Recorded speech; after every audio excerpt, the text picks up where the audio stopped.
Procoptodon, 2,1 gênero extinto de cangurus gigantes de face curta Astenurine que viveram na Austrália durante a época Pleistocena. Peculiar, a maior espécie de canguru conhecida que já existiu, tinha cerca de 2 metros, 6,6 pés, 3, eles pesavam cerca de 200 a 240 kg, 440 a 530 lb, 4, outros membros do gênero eram menores. No entanto, Procoptodon gili era o menor de todos os cangurus Astenurine, com aproximadamente 1 metros, 3 pés e 3 pol, de altura. Procoptodon alcance temporal Pleistoceno pré-USDSPTJK. N. Crânio de Procoptodon gili. Classificação científica Areno Animalia Phyllocordesaula Mamíferos Infraclasse Marsupialia Ordem de Protodontia Família Macropodidae Subfamília Stenurinae Gênero Procoptodon. Owen, 1873 espécie tipo Macropus golia Owen, 1845 espécies, 1, peculiar. Owen, 1845 P. Pusil. Owen, 1874 P. Rapa. Owen, 1874 P. Browneorum. Merrilees, 1968 P. Gili. Merrilees, 1968 P. McCoy. Turnbull, Lundelius e Tedford, 1992 p. Ureas. Duvis, 1895 p. William C. Prideaux, 2004. O gênero é derivado de Simostenurus, tornando este último gênero parafilético. 1,285, 5, descrição editar. A fisiologia do Procoptodon era provavelmente semelhante à dos cangurus contemporâneos. No entanto, o Procoptodon golia era caracterizado por seu grande tamanho. Esses Stenurines, ou cangurus de rosto curto, incluíam espécies que eram mais de 3 vezes maiores que os maiores cangurus vivos hoje.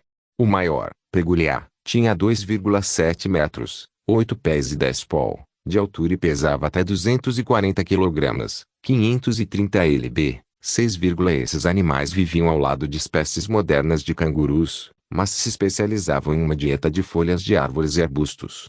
Os Procoptodon eram grandes e de rosto curto, distinguíveis por seus rostos achatados e olhos apontados para frente. Em cada pé, eles tinham um único dedo grande ou garra, semelhante em aparência ao casco de um cavalo. Nos pés, o Procoptodon teria se movido rapidamente pelas florestas abertas e planícies, onde procuravam grama e folhas para comer. Ambas as patas dianteiras tinham 2 dedos extra longos com garras grandes. Essas garras longas podem ter sido usadas para agarrar galhos e levar folhas a uma distância onde o animal pudesse comê-las. 7, 8, 9, distribuição e habitat. Editar. Procoptodon é conhecido principalmente por viver em áreas semiáridas do sul da Austrália e Nova Gales do Sul. Esses ambientes eram hostis, caracterizados por vastas áreas de dunas de areia sem árvores e sopradas pelo vento.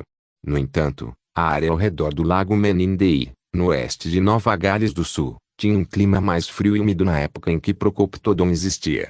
A área ao redor era um mosaico de floresta esclerófila, bosque, savana e planícies, mas dunas de areia também teriam se formado ao longo das bordas do Menindee. 3, pegadas fossilizadas também foram encontradas na ilha Kangaroo. 10, macropodídeos do Pleistoceno em todo o continente mostram que esta espécie foi adaptada a uma dieta mais resistente do que qualquer outro estenurino extinto do Pleistoceno.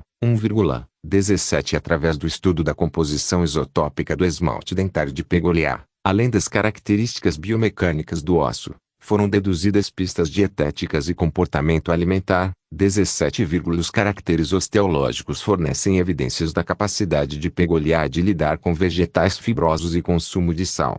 Isso, por sua vez, leva à crença de que a espécie precisava estar perto de uma fonte de água para lidar com a ingestão de sal. Ao mesmo tempo, porém, algumas teorias estão começando a surgir de que os restos dos membros indicam a capacidade de viajar distâncias tanto de e para fontes de água. 17, o microdesgaste dentário de Pegili e Pebrowneorum é muito semelhante e ambos são indicativos de uma dieta altamente generalizada. A extinção. Editar. O gênero esteve presente até pelo menos cerca de 45 mil anos atrás antes de ser extinto, embora algumas evidências indiquem que ele pode ter sobrevivido até 18 mil anos atrás.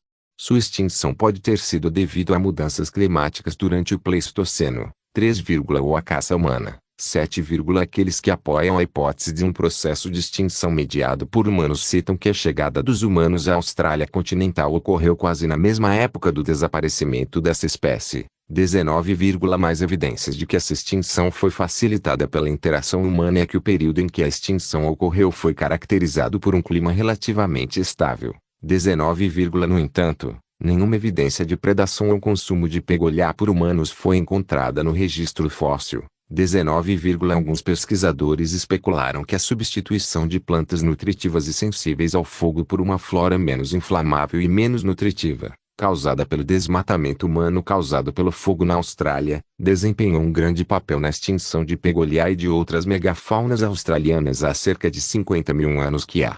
No entanto, a dieta de pegolhá, principalmente Chenopodis e a triplex em particular, era menos inflamável e permaneceu praticamente inalterada pelo fogo.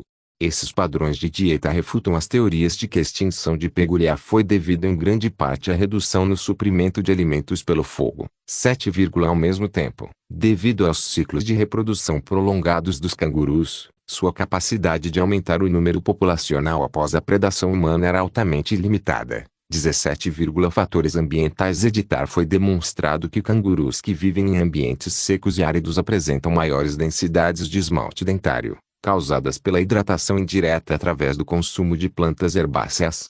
Níveis mais baixos desse esmalte em dentes de pegolhá encontrados em áreas com parâmetros ambientais semelhantes aos dos cangurus pastores modernos sugerem que eles dependiam muito mais de fontes de água livres, como lagos e riachos. 7, dado o tamanho maior de pegolhá e sua tendência a favorecer fontes de água maiores e independentes, secas episódicas acumulando 55 mil anos na região interior do sul da Austrália certamente teriam afetado suas populações.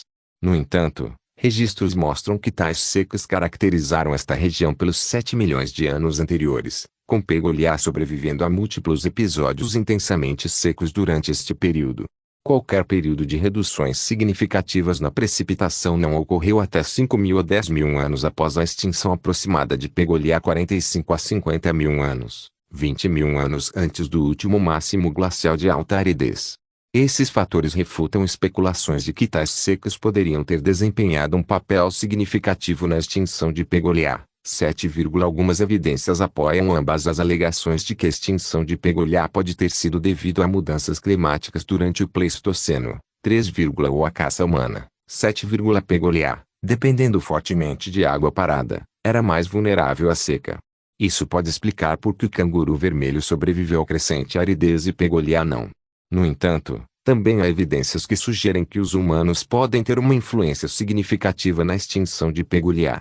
A necessidade de pegolhá por uma fonte constante de água parada, além de sua altura e habitat comum em matagais abertos, tornou-o mais perceptível aos caçadores humanos, tornando-o vulnerável aos humanos, que também eram limitados à água como ele. 8,